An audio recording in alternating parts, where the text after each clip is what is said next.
جی السلام علیکم. ہمارے ساتھ اس ٹائم موجود ہیں پی ٹی آئی کے سینئر رہنما حامد خان صاحب. ان سے ہم بات کریں گے کہ کل جو طارق فضل چودھری صاحب نے ایک بیان دیا ہے ٹی وی چینل پہ ایک بیٹھ کے کہ ہم عمران خان کو بنی گالہ شفٹ کر سکتے ہیں ان کی ایک درخواست پر.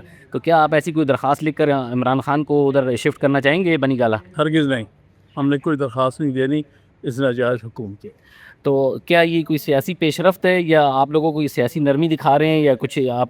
اس میں نرمی کی کون سی بات ہے؟ عمران کے خلاف سارے کیسز جعلی ہیں، بلکہ یہ تو صرف دوسروں کے کہنے کے اوپر جھوٹے کیسز، من گھڑت کیسز بنا کے عمران خان صاحب کو ایک ٹارچر میں رکھا ہوا. تو آپ کے خیال میں پی ٹی آئی کو ایکسیپٹ نہیں کرنا چاہیے درخواست کو؟ ہرگز نہیں، ہمیں کیا ضرورت ہے؟ وہ عمران خان صاحب نے کوئی کسی قسم کا بھی غیر قانونی کام نہیں کیا. یہ آپ اس کو سیاسی وہ نہیں سمجھ رہے قیدی اپنے عمران خان صاحب کو؟ سیاسی قیدی ہیں کہ کوئی شک نہیں. وہ سیاسی قیدی یہ ہوتا ہے جس کے خلاف جعلی کیس ہوتے ہیں اور سیاسی بنیاد پر. تو آپ لوگ ابھی اس کو سیاسی مقدمات کو اس طرح ختم کرنا نہیں چاہیں گے؟ آپ لوگ عدالت کو فیس کریں گے؟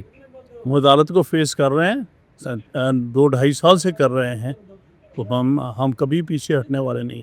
ٹھیک ہے سر، تھینک یو. جی ہمارے ساتھ اس ٹائم موجود تھے سینئر رہنما P T I Hamid Khan صاحب، جن کا کہنا یہ تھا کہ یہ جھوٹے مقدمات ہم پہ بنائے گئے ہیں اور کوئی اس طرح کی جو درخواست ڈاکٹر طارق فضل چودھری صاحب نے جو کہا ہے کہ ہمیں دے کر انہیں بنی گالہ شفٹ کیا جائے، ایسی کوئی درخواست پر ہم لوگ ایکسیپٹ نہیں کریں گے. دیکھتے رہیے اردو انٹرنیشنل.